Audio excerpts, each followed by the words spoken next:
All right, guys, welcome to the latest episode of the Winning Edge podcast. As always, I'm Rick. This is John. How are you doing, mate? I'm good. I just had a few shots of coffee, so we're good to go. Time is it right now? Where you at? So 8 a.m. So opposite ends Beautiful. of the day, right? Are you still drinking tea at 4 p.m.? Do you still do that, or did you cut it out? Sorry, say that again. Do you still drink tea at around 4 p.m., or did you cut it off at a certain time? Okay. Yeah. That's a sign of age, right? You know, when the absolutely the caffeine, they've got to cut it, and I even drink decaf tea now. Decaf tea. Yeah. I swear, if you start on non-alcoholic beer, then we're done. I'm just gonna let you know. Decaf, I'll let slide, but start going to the pub and you're on like non-alcoholic beer, then it's game over. Yeah, I mean, I've gave that a try. It wasn't for me. I don't really get it. I'm like, it's not like I go to a pub and I'm like, my first favorite like beverage is anything with alcohol in it. Like, it tastes okay, but for me, alcohol's always been a means to an end. Right? If I'm not getting drunk, I'd rather drink a Coke or an orange or something. Yeah. Like I don't see this thing of like I've got to drink something that tastes like beer. I don't like the taste that much. Yeah. So there's no alcohol in it. What's the point? Yeah, it's for an outcome, innit? Yeah. Coffee's a bit different. I do like the taste of coffee, but again, I need the buzz. So yeah, I don't drink coffee. But what I could do is I could sit here and tell people that I've cut my tea down and I've gone on to decaf and all that.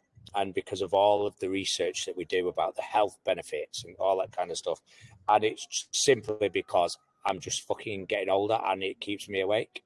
And the later you have it, like coffee will put me to sleep in the afternoon, but it'll keep you awake at night. Not good.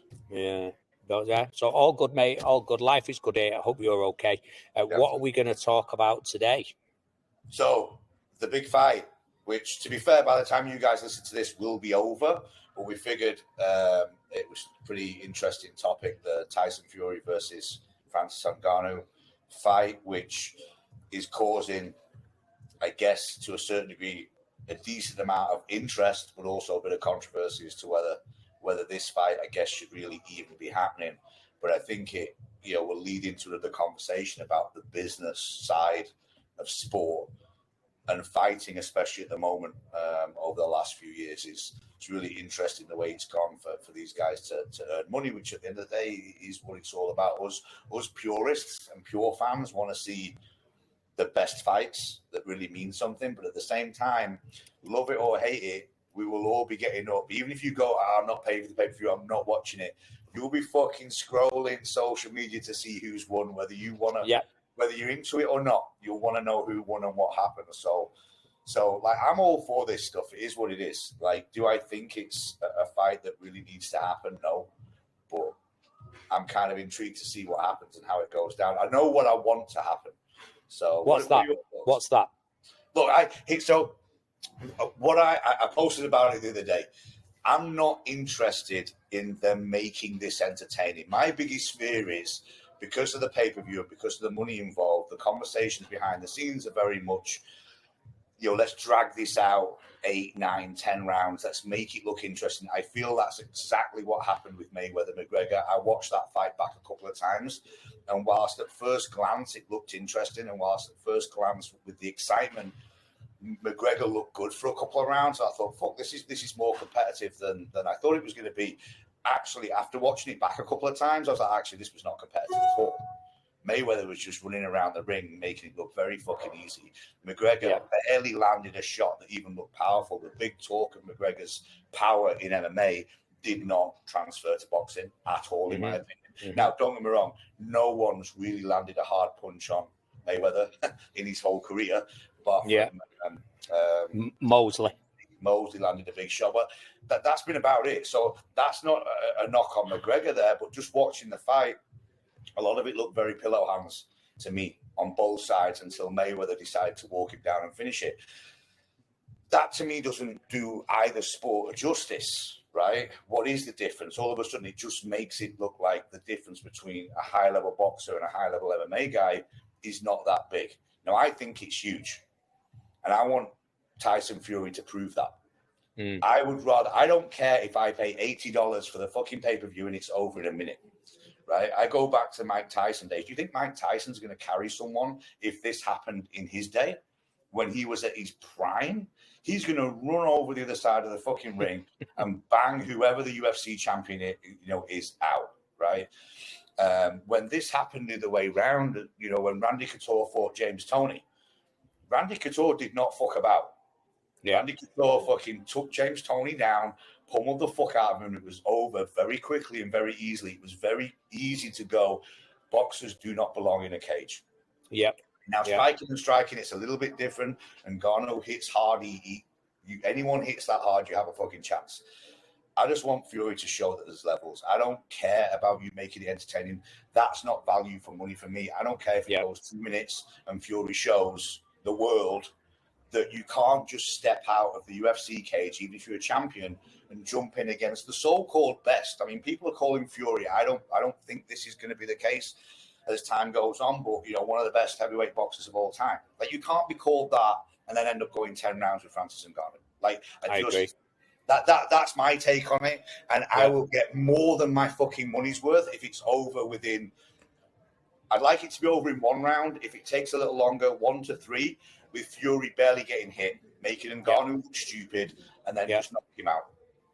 Yeah, I agree. I would love, and this is not against Ngannou because I think nothing against Ngannou. Yeah, if it was a cage fight, I would want Ngannou just to go and take Fury down and blitz him. And what I'm looking for is Fury to just blitz Ngannou and, like you say, show that it's almost like tennis and squash. Squash player getting onto a tennis court. It's a totally different game. The essence is the same. You hit the ball. A racket's a racket, a ball's a ball. Well, it's not. And boxing and MMA is the same. I totally get why they've done it.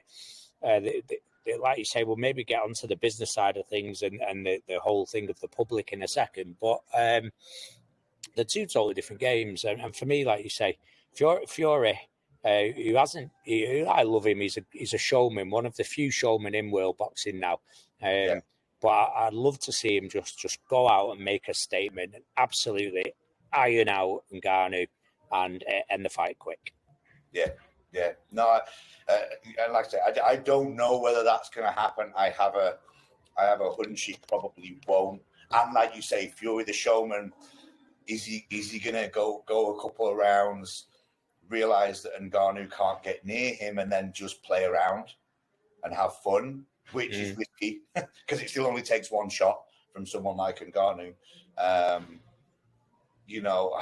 don't know. Like, for me, the worst thing that could happen would be something like that. Fury starts playing around, and all of a sudden Ngannou just throws some fucking wild haymaker. Fury gets knocked out. I mean, what the fuck does that do for boxing? Absolutely.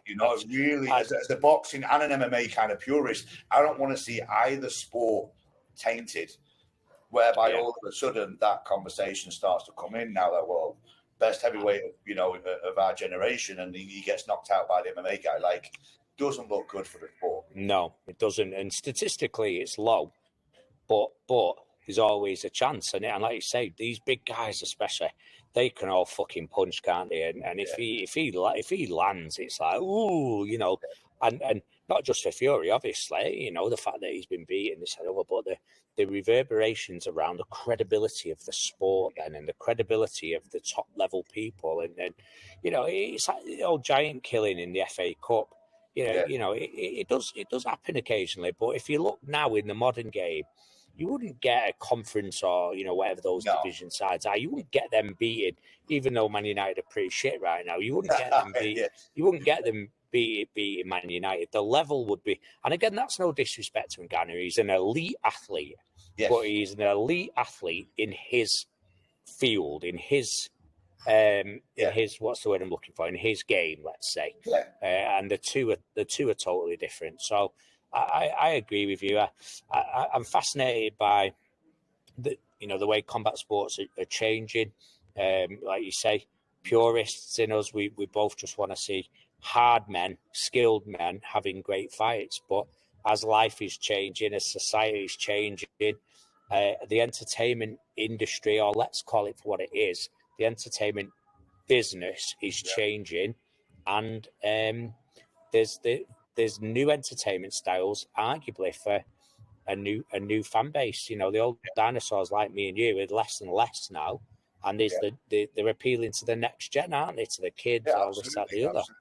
And you know, look, from a financial point of view, I don't have a problem with any of this stuff. Put it on. I mean, you know, it's in Saudi Arabia, right? So Yeah, what kind of money are they getting again? Is it something like Ngannou's probably going to make more money for this fight than he's made in his whole UFC career, and that's no taint on the UFC. People slate the UFC and the amount of money that the fighters get, or in some cases don't get. But the UFC is a completely different business. It's not boxing, and it's not the way boxing generates millions and millions of dollars for big fights.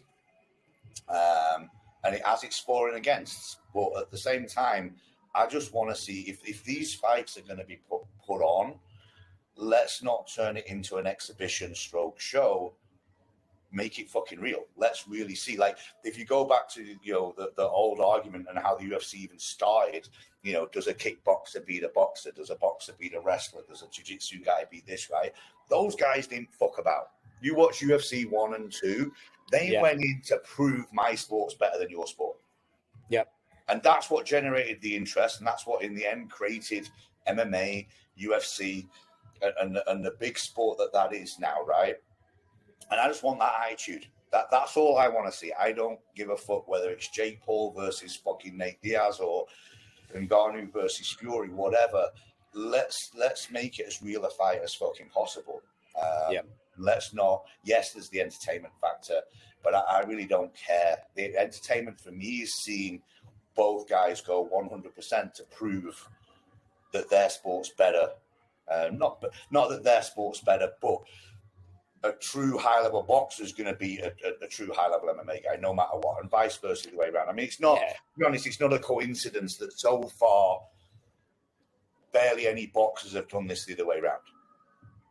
Because it's clear that MMA is such a different sport and has so many different skills that they're not going to risk that. Even though, to be honest, the boxer probably has less to lose going in an MMA cage and getting smashed. Because you can go, well, fuck, I didn't realize, you know, what all that ground game was about, and fuck, these guys are a different level. The other way around, there's not the same argument. Boxer goes and gets beat, you know, against an MMA guy, and all of a sudden it's like, oh, you know, MMA striking. Like, MMA striking to me is a whole other sport, and the small 4-ounce gloves, it's just very different, and it isn't as elite as the top guy boxers. I think the reason the MMA guys are doing better in something like bare knuckle, let's say, is because that is closer. It's a little dirtier. You can grab, you can hold, you can tie up. They've got no gloves, and boxers lose out a bit. How many boxers have got fucked up hands? You know, Paulie Malignaggi went into it, and his hands have always been fucked, and he got beat up. Not because of his boxing skill, but you can't pepper the jab with an open hand like you can with big fucking 8-ounce gloves on. So I do find the bare knuckle stuff interesting. I think from a striking point of view, that seems to fuse the two styles together. An MMA guy versus a boxer, and it's a much closer, interesting, entertaining fight. I don't know how much of that you've watched, but I'm kind of slowly getting quite into it. I like it. Yeah, not loads. Real fucking fight. I saw Chad Mendes, was it? What's it called? Yeah, I saw his fight. Fucking hell, he looks like he's been eating chicken and lifting weights a lot later. Let's put it that way. But I don't think the testing is quite USADA level at bare knuckle just yet. Yeah. But it's a fight though, isn't it? I mean, fucking hell, you know, they're going for it, aren't they? So crazy what a level of no gloves makes. More so for the MMA versus the boxer than the big gloves. You know, the MMA guy going from small gloves to big gloves against the boxer seems to make a big difference. But the MMA guys just look awkward in those big gloves.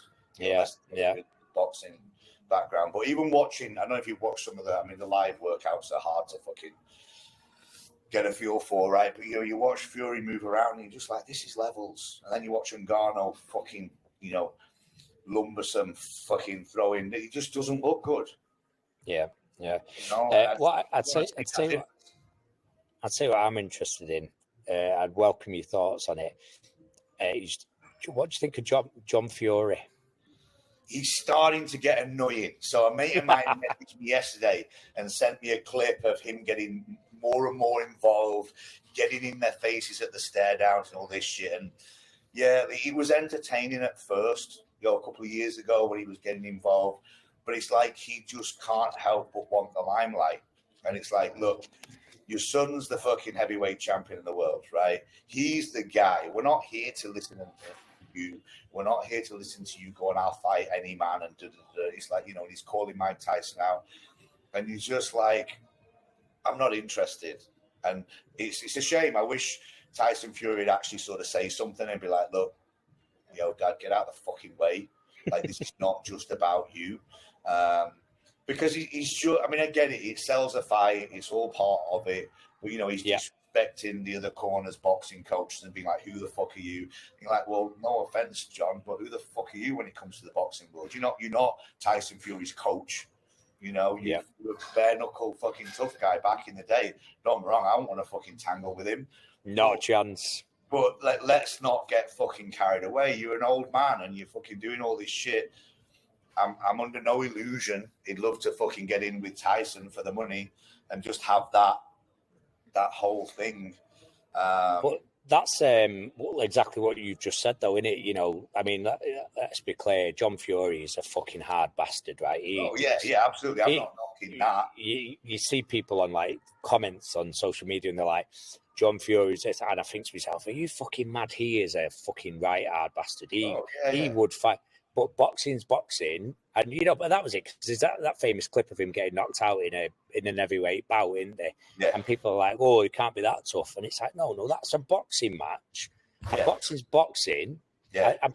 And street fighting and bare knuckle and all that. People don't associate because it's sort of striking, like you say. And I think that's the perfect term. The way you've termed it there is it's striking sports, but they are complete like racket sports, table tennis, squash, tennis.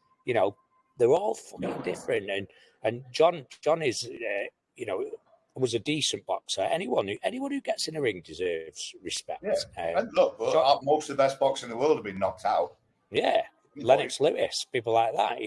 So that doesn't go against them. But yeah, like you say, this bare knuckle and street fight, and don't get me wrong, fuck me, I've had enough people, usually in the fucking men's toilet of a fucking nightclub be like, oh, yeah, I'm a fucking street fighter. Like, well, I don't know what that means, but so someone with boxing, high level MMA striking skills, even Muay Thai skills, some fucking dickhead in a bar that thinks they're a street fighter, you're probably going to smash them. But at the same time, you've got to understand in a street fight that you're not easing into that fight.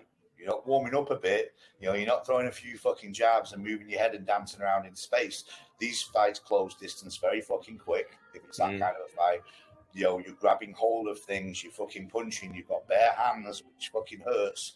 And it's just a different mindset. On top of it, if you want to call it a skill and go into the bare knuckle world as an actual sport, again, it's another skill. And it's not this, okay, I'm going to dance around and try and pep you with my jab. The jabs are going to have to be hard. You've got to keep your fist closed all the time. Otherwise, you're going to break your hand.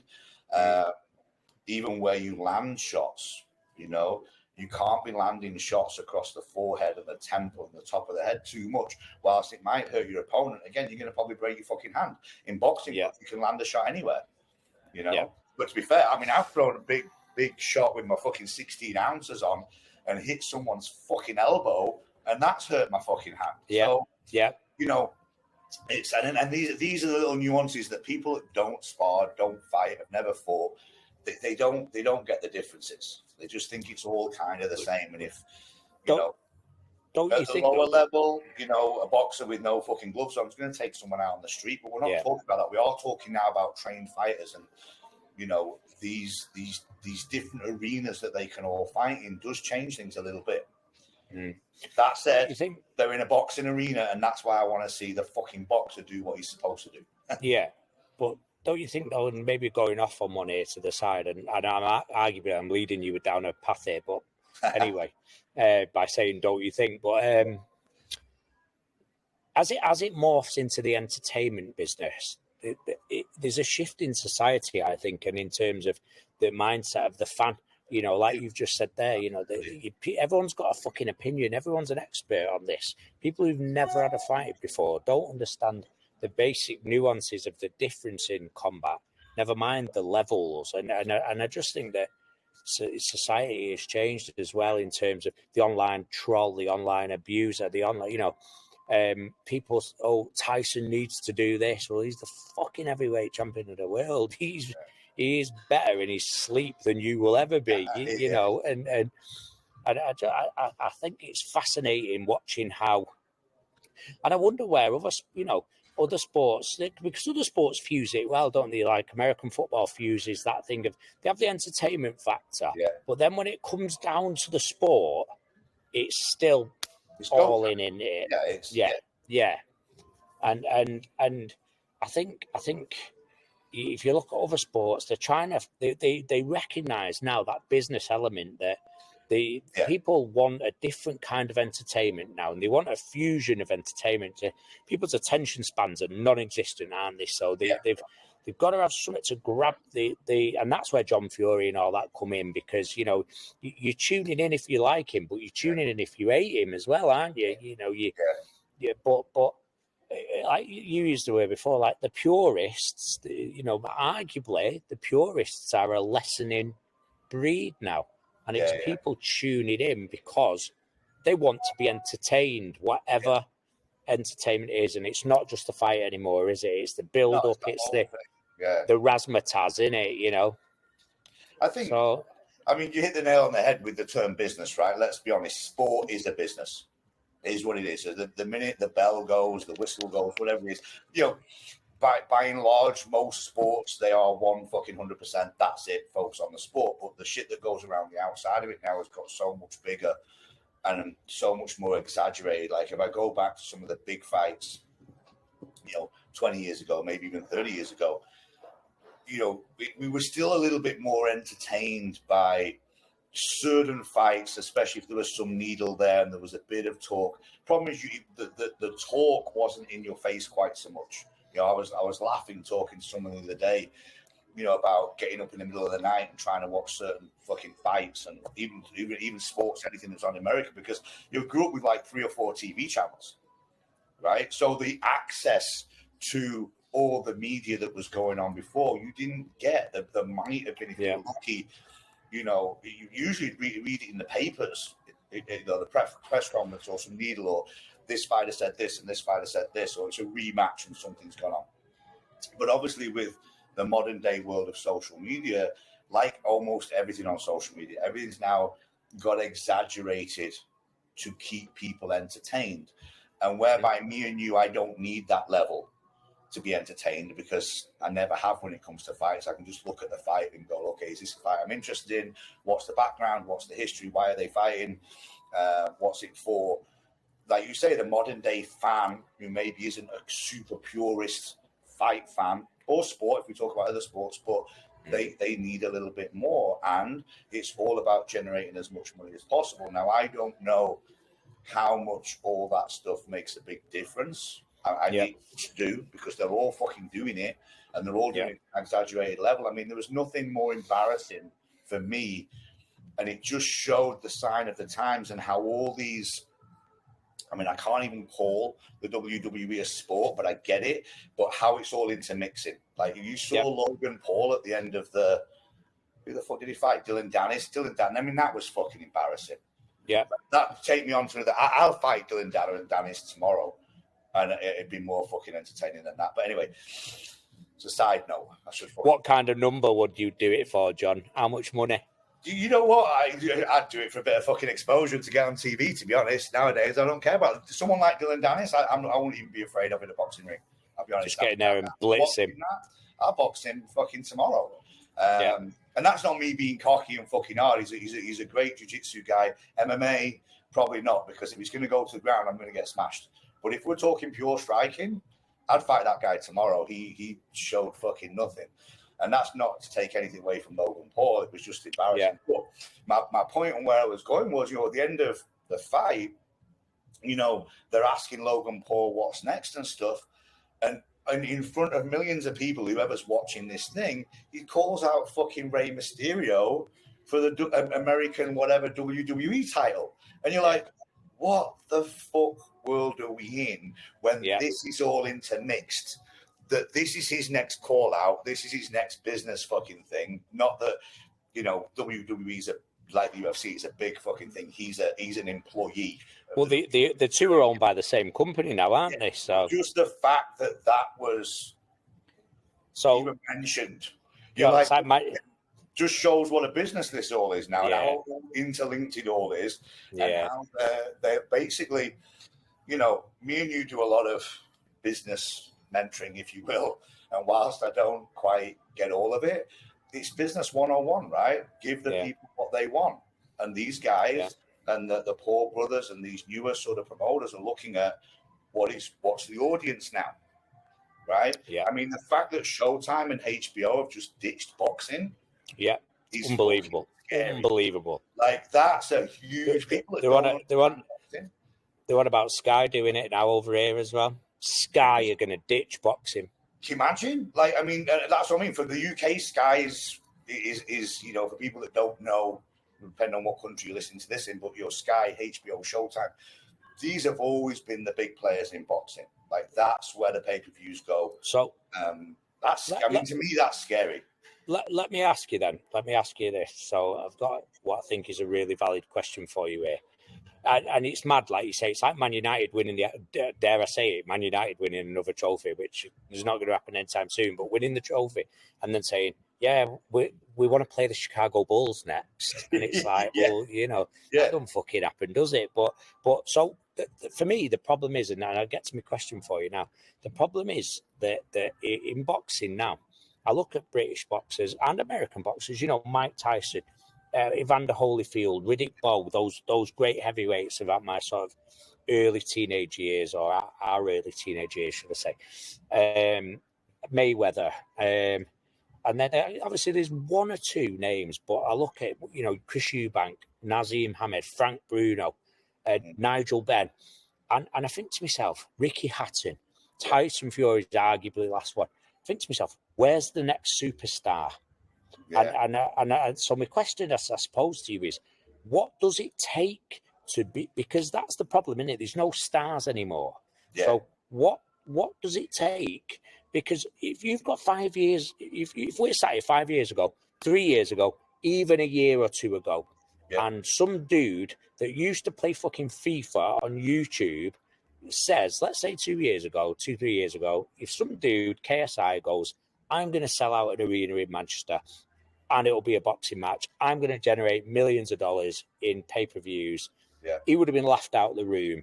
And like or dislike, those shows are rammed and the pay-per-views are astronomical. Yet boxing is fading, in my opinion, and I love that sport. So my question is, what does it take for the next kid to be the next star? What's it take? I mean, I think it's difficult, right? I mean, I think boxing, unfortunately, has been killing itself for a long time. The UFC have come along and shown a completely different business model, right? And it's interesting because I've been listening to this book recently about the kind of franchise model and how most modern businesses run like a franchise. And the UFC kind of runs like a franchise. Now, it needs the face of someone like Dana White but the way they built it, that will go on long after the current owners and long after the current faces. They can just swap people in and out of all the roles. Yes, Dana White will be hard to replace, but even look at the last 10 years. All the main players have kind of slowly got replaced. Joe Rogan doesn't even commentate at anywhere near as much anymore. No less views. Views just keep going higher and higher. And the reason mainly is the best fights happen at the best times. They control when the fighters fight. You fight or you don't. If you don't fight, you're going to lose your contract. Boxing got away with all the promoters meddling and fucking about and top fights falling through and them never really happening when they should have happened a lot of the times before the UFC came along. And it's kind of just dropped off even more of a cliff over the last 10 or 15 years. And to me, it's not a coincidence that it's dropped off even more. It's the rise of the UFC that's causing people to go, well, okay, if I pay $80 for a pay-per-view, there's 2 pay-per-views on tonight. Do I pay for the boxing? Do I pay for the UFC? UFC, you're getting 5 or 6 high-level fights. You're getting a title fight. You're getting entertainment. You're getting everything. And it's still obviously very real. Boxing, you go, fuck, I really want to watch this, but I'm not that interested in the undercard. Yep. And I want to watch the main fight. But again, the purists, if you were to go, okay, name all the world champions in boxing, most boxing fans couldn't do it. Yeah. Right? Because like you said, unless you're a real purist, a lot of these people are not really building much of a profile. And I'm torn on whether, boxing has to go down the same route as the fanfare of all these fucking, celebrity fight type things, so that real fighters are now going to have to build a massive profile. They're going to have to start, almost going down the WWE route of fucking getting people to buy into you as a personality and stuff. Because, in my day, we never needed that. I'd look at a fighter and I would fucking want to follow and watch him because of the way he fought, right? Yeah, it was about being good. It was about being good, wasn't it? But now it's so much more than that. Yeah. So for me, I think there's really only 2 options, and I think one will probably never happen, and that's it. Someone needs to take hold of boxing and run it in some way like the UFC, where fighters are contracted to one organization to a certain degree, and that organization determines who the best is in each fucking division, and fighters have to fight the best when they have to fight.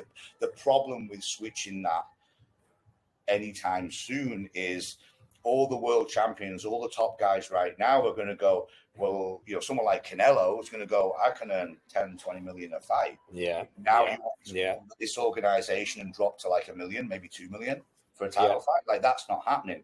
So I don't know how that shift can ever happen. And it also takes the big fucking power brokers and promoters that are in boxing to come together and go, how are we going to fucking fix this? And they won't, because they all hate each other. Yeah. And it's always been a bit of a shark fucking world in the background anyway. No, MMA's, no different, but it has one organization, and it changes the game when you're all signed to one thing. Now, whether the UFC can keep that forever, whether in 10 years' time, because we're already starting to see it a bit, people like Ngannou and whatever, quitting the UFC as champion. Yeah. For this, I can go and fight Tyson Fury, make that fight happen, fair play to him, and get $10 million. So, the UFC's battle will be maintaining that status of what's more important, going off and doing some kind of joke fight for 10 million, or the prestige of being the UFC champion, and that being hopefully that is still enough for most top fighters to be like, no, my goal was always to be UFC champion. I want to break records in the UFC because that is my legacy. That sees me as whatever. Ngannou doing what he's done will now taint anything in MMA as far as some sort of legacy. But a few $10 million fights, who gives a fuck about your legacy? So it's fucking difficult. So do you think this fight should happen, yes or no? Yeah. Yeah. Why not? Like, why not? Who am I to say it shouldn't happen? Do I think there's much point to it other than money? No. Yeah. Does it solve anything other than hopefully? And again, here's the problem. If it really is a business thing, there's no way they haven't had the conversation about trying to make it look entertaining. Because if Fury does go and wipe him out, what does that do for the interest for the next one? Absolutely. I think there's interest in this because some people still believe that McGregor and fucking Mayweather was competitive. It wasn't. Yeah. Yeah. And if you really watch it back a couple of times, you're like, actually, this wasn't. There's a lot of thinking about going on here. I'm not even sure McGregor was going for it. He looked like he was pulling punches. But it's created the next big thing. Now, it's took quite a few years, but now we have Fury and Ngannou, a very similar scenario. Both world champions. Now, if Mayweather had fucking starched McGregor in a round, do we have this fight? Would we be here? Yeah. No, Would we be here? Yeah. Right. So, if that's the conversation and the people behind the scenes that are putting the money into all this go, look, we see this as the future of the fight game. We need to find a way to keep fans engaged. Then to a certain degree, these fights have to be competitive. I mean, Jake Paul started a lot of this off by beating up on very poor MMA guys that couldn't really strike. Now, his last few fights have been a little bit more even and competitive. Are we going to start to lose interest in Jake Paul depending on who he chooses to fight in the next few fights? Because, I've watched the last couple and they're not even entertaining anymore. So it's going the distance. Neither look like they can knock each other out. Yeah. And I've lost. I'm not that interested in it anyway. But there's more entertainment in the way in India, and that brings us full circle back again, doesn't it? So it's. I don't know where it's going to go. Like, is it going to fall apart, or is it going to keep building and growing? Where these people, I don't know. What was that? What was that thing years ago in the UK? And the fact not the contender. What was it called? Wait, the facts can't remember the name. Says it all, but I actually enjoyed it. Where it was boxers, and they'd have 3 fights in a night, and they'd have 3-minute rounds, and if you won one, you move on to the next one, and I think you've got to evolve, haven't you? If you look at the great musicians going, if we take it away from combat sport. You've got to evolve. If you take it to any different scenario, you've got to evolve, and like you say, give the people what they want. But it is fascinating because I like Ngannou. I think he's great. He's a bit of a bad boy. So I would love it. I would love it if in the contract, let's say him and Fury had an MMA fight and it was contracted that Ngannou had to go the distance or whatever. Yeah. I'd love it if Ngannou was just like, fuck that, and blitzed him and did him in a minute. And then, because I love Fury as well. I mean, he's a fucking lunatic, isn't he? But I would love it if it has been agreed that this whole entertainment piece and Fury just goes out and fucking absolutely wellies him, So, but we will see. I suppose when we speak next week, we'll be having a different conversation. Right? No matter what, you realise that. Everybody's kind of, we'll see. I might be wrong. Hopefully Fury goes out and does what I want him to do. But if he doesn't and they go for that entertainment factor, then it just shows that no matter what, money talks, right? And at the end of the day, if someone says, look, we're going to give you 10 million and you can do what you want, bang him out in a minute, whatever you want to do. But really, we want to build something here. So if we give you 30 million, will you fucking carry it? Will you let potentially a bit of your legacy go? Will you make it look more competitive than it really is? But we'll give you another fucking 20 million for that. Like, I don't know what I would do, right? The purist in me goes, I don't care about money. I want to show that I'm fucking so much better than this guy because that's my legacy. That's what I've always been about. Let's say I've boxed my whole fucking life. That said, we don't know what Fury's fucking loaded, I would assume, but we don't know what these people's bank accounts are like. Right? Look at Mayweather having some of the fights he's had recently. He's made billions of dollars, but clearly he's still doing shit for the money, and he's doing fights that make no sense. When you start going, fuck, are we going to remember Mayweather for 50-0, or we're going to start remembering Mayweather for the shit he did? Hopefully, we all forget about his most recent.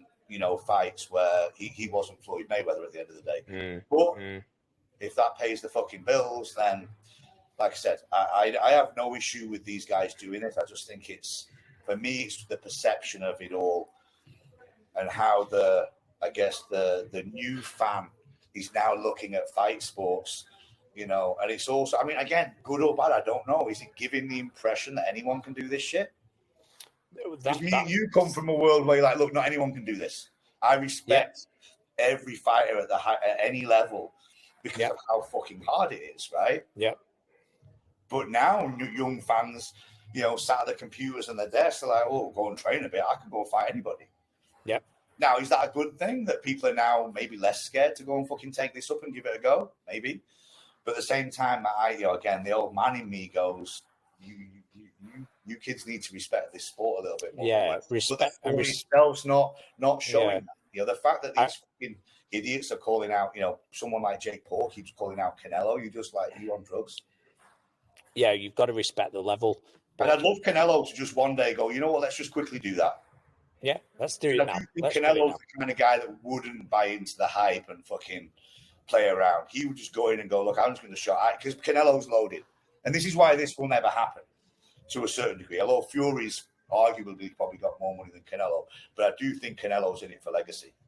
Yeah. And I do he's quite the showman. So I don't think he'd fuck about. I think he'd just go and knock him out to prove that boxing's better.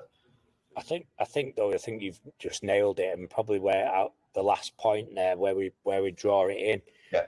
It's about what motivates you, isn't it? Yeah. So some people are motivated by money, which is fine. Yeah. But then, you know, in society now, maybe I'm not drawing this to a close here. Maybe I'm bringing a fucking right over can of worms open here. But is society moving more towards being money driven and less legacy driven? Oh, I think so. I mean, I can wrap that one up some ways fairly quickly. I mean, the shift over the last few years, and I can only, again, I'm not real off the books, but I can go off, 5 of the last 10 books I've listened to about, business, and especially, younger people in business, and this now belief. And I actually like this part, the non-limiting beliefs that if you want to go out and make $1 million, you can, at any age, as long as you're willing to do X, Y, and Z, and you're smart enough to find something that is going to generate a ton of money, especially online. Now, I don't know about you, but I didn't grow up with that message. No. Right? I grew up just like you, rough neighborhood. We didn't have much money. Hard work. Don't get me wrong. No one told me I couldn't do anything. Yeah. But the perception really was you're going to follow in your parents' footsteps. Now, neither me and you did. Right? We both were often wanting to become, our own bosses and do our own thing and all that sort of stuff. But by and large, my initial thoughts leaving school were get a job. Work hard. Finish school, I go and get a job, and we'll see where that takes me. Now, luckily, I've met good people, and I got into the fitness game, and it's allowed me to change my thoughts. But even now, I have way more. When I listen to some of these books, I listen to some of this stuff, I can feel myself. I know I still have limiting beliefs. I know that I still see $1 million as a lot of money, and yet you talk to some 20-odd-year-old. And they believe that's totally doable. $1 million isn't that much. Yeah. Like, fucking joking. Like, but then nowadays, don't get me wrong, it's not the life-changing amount that it used to be. I buy a fucking house and a car and it's gone. Right? And in LA, that's not even a good house. That's the fucking, that's a studio apartment. And probably not a top-line car either. But so it could be gone very quick. But to me, I still see that as a lot of money to have sat in your bank account. These kids nowadays don't.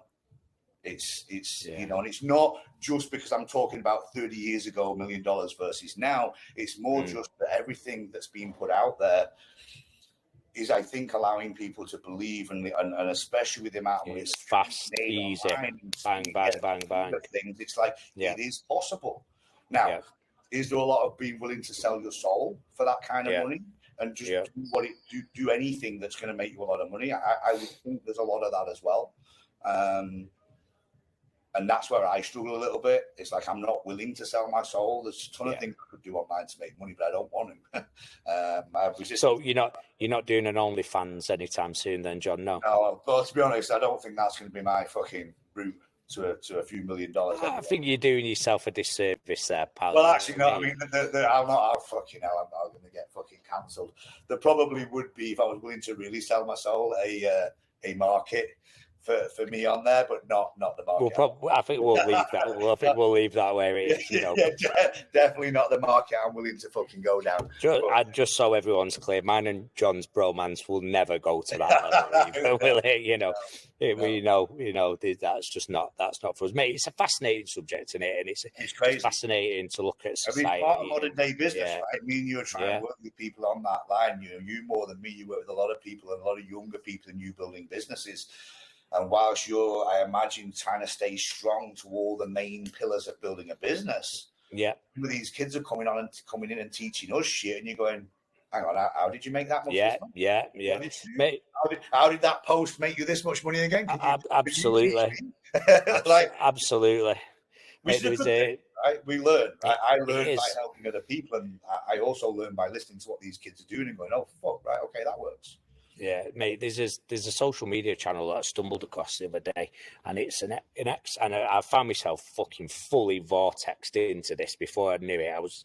Must have watched 40 posts or whatever. It's an ex-convict who basically in Britain, and he stands outside the prisons as prisoners are being released, and he asks them for like instantaneous messages about, and I think what he's trying to do is use the channel to motivate, young guns or whoever, people in society to try and stay out of trouble and he's trying to de-glamorize prison, basically. That, prisoners are coming out going, oh, I'm not going back in there, don't do it, guys, live a clean life, So in essence, I get the idea of the channel, and as I say, I was fucking well gripped in by it, especially the video that I saw the other day, which was some young lad come out, and he sort of got a bit of swagger on him, had some sunglasses on and all that, and he says to the guy, something along the lines of, don't do it, kids, don't end up in one of these places, but follow my channel, at Rick Moyle, whatever he was called, because I'm going to make £1 million in 12 months, but doing it the legit way. Follow me. And then walks off. And the way he said it, the conviction, the tone of voice, this, that, over, I thought to myself, as I watched it back a few times, I thought, I fucking believe you. I absolutely believe that you can do it. Have made very big name for themselves in the business mentoring world and all this sort of shit. And look, do I believe for 1 minute that they're making all their money illegally? Or they fuck? I know one guy, which I'll not mention names, but they're using that history of being inside. They're using the fucking jail tattoos. They're using their size. And they're hitting this new, younger brigade of people who are not brought up like that, want to be like them, and being like, look, if you're this type of person, you can go out and make as much money as you fucking want. And again, I'm not against it. It is what it is. That these people find a way to make money, but they're not glamorizing prison, but they're using prison as their backdrop. Yeah, they're leveraging it, aren't they? Yeah, this is how I gained my mindset, and they're actually using how they survived in prison, how they made money in prison, how they were doing reels and sending shit in prison when you're not supposed to have a phone, and they were building the business online before they even fucking got out of prison. So it's smart, and it's just a new world. Like you said, that shit would not have been happening without social media. And fair play, if this can keep other people out of prison, then great. But it's amazing what can be used now, and it's, I don't know, sometimes the old fart in me fucking hates people using certain things sometimes to promote how good they are, because they're not always that good, but the story behind it all people love and they buy into, and it's like, yeah, but you got yourself into a ton of shit first. What about the guy that didn't do all that, can help just as much, but he's just some normal guy, can't promote himself, doesn't know how to do anything on social media, and I'm somewhere in the middle there. And I think that's why it frustrates me sometimes. I'm just like, fuck, sometimes I wish I had a much better fucking story, and I was much more willing to fucking share it all and go, look, and it's not that easy, don't get me wrong, but it appears a bit like that sometimes. You think there's a ton of people out there that are just as good as some of these guys. Unfortunately, they don't have a story, they don't have a presence.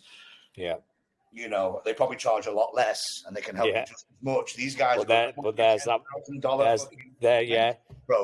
mindset thing again. 10,000. I couldn't fucking. I mean, I don't know. You're probably already doing it. You keep your shit quiet. But I don't know what your mentorship costs. But not enough.